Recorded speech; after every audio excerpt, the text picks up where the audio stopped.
Something remarkable is happening here at the River Soar in the English Midlands. Against all the odds, one of the Premiership's smallest clubs is only a few points away from capturing the title. My club, Leicester City.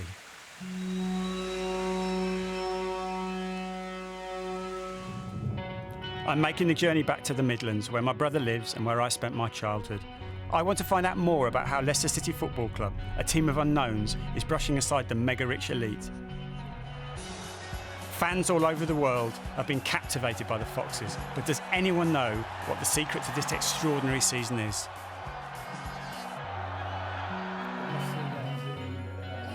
I met my brother at his local sports club on the outskirts of the city. So, why is it? Why did it so well? I asked loads of people. I think it's teamwork, it's consistency of team selection.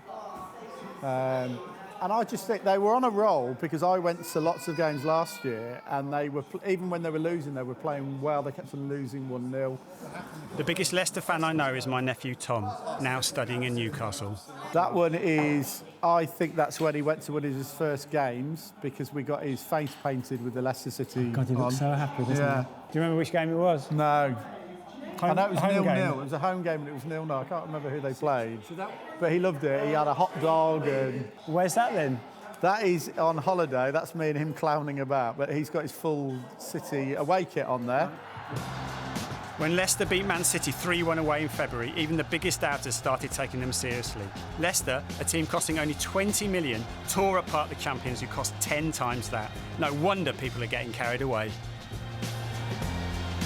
I got warned by a policeman to calm down there. I was like, calm down? What do you mean calm down? Do you know what this actually means to us?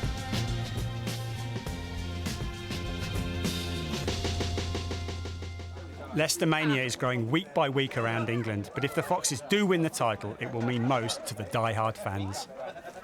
It's the never say die attitude. It's the little club against the big boys, and we are still a little club. Although we are top of the league and we have got a great chance of winning the league, we are still that little club in the Midlands, in the centre of England, you know. I just think it just gives hope to every club, doesn't it? We've always been the underdogs, haven't we? So I think it's good that we've kind of proved everyone wrong. It doesn't take millions of pounds worth of players just to prove that we can win the Premier League. If we win the league this year, it's just... there's still the if, but hopefully, yeah, we're there. We're going to be a global club now. Listen, we've all been football fans. We've always got something to moan about.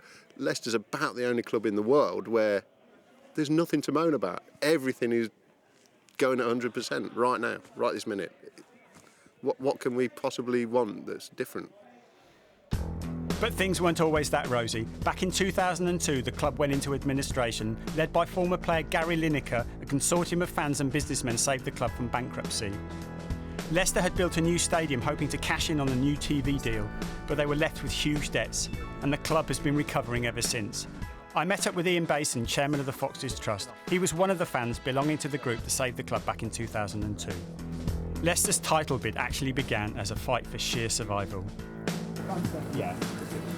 It is fantastic, and it's doubly so because of helping to save the club. I mean, obviously, if we hadn't done that back in 2002, the club would have folded, been reformed, gone into non-league tier, whatever, and been making its way back up, hopefully. It certainly wouldn't have been where we are now, and certainly the current owners wouldn't have been attracted to buy the club in the first place. Foreign owners of English clubs are often quite unpopular. Here too, Leicester are the exception. The owners from Thailand have proved a perfect match for the club. This is also providing a great blend of new money and old footballing culture. I think in comparison to all the clubs, we're really lucky with the owners we've got in terms of how they recognise the heritage of the club, and they're keen for that to be represented, and they like to see former players here, and they will always say, I mean, King Power's branding luckily is blue, and in fact I think that was the key thing for them taking over, was the fact that they wanted a side that played in blue, but they won't change that. They understand, they recognise heritage is important in any football club. To see just how far Leicester have come, I take a walk and meet Henry Doyle, a local solicitor who initially represented the trust. This is all that's left of Filbert Street, the team's old home ground in the 1970s. Henry told me about the difference between now and then. I think you're in the terraces. I think if you went into the Grove Rock. We've got a fantastic stadium here, as of many other clubs. So one accepts that there is something to pay for that. And I think actually, looking at my own position, is that as a season ticket holder, I look at the price and I'm not too unhappy. But I do know that if I want to get a ticket for a friend or a member of my family for a one-off, that is very expensive, you know. It used to be the working man's game, and you would say with all the corporate hospitality element of now in football, particularly at large clubs, that doesn't necessarily seem to be the case. And you know, particularly the ones we particularly worry about, in fact the Trust Movement worries about, is people like 18 to 21-year-olds these days, because they obviously get discounted rates when they're children, suddenly they're then regarded as adults. And the pricing level leaps massively. So you potentially could see those people lose out from being in the ground, and maybe 3 years later, when they've not been able to go, they may never return because they're used to them watching it in the pub.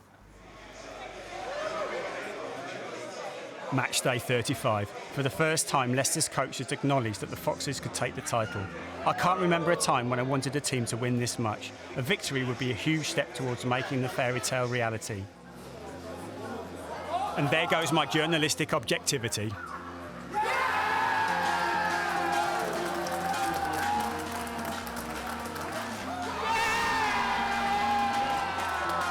The King Power Stadium witnessed an emphatic 4-0 victory.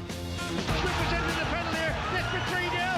On something, he tries to pass it, gets a second chance, and he finds his door on the far post, and he taps in from 6 inches.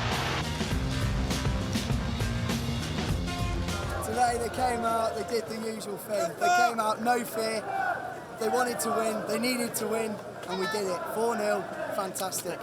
What I've just seen, Swansea just fold over, let us win 4-0. Just excited, that's it now, that's done, all over, finished. We've won the league now, that's it, we've won the league. We're going to win the league! After their nearest rivals Tottenham drew over the weekend, Leicester only need one more win. Who can doubt it now? This is the year of the Fox.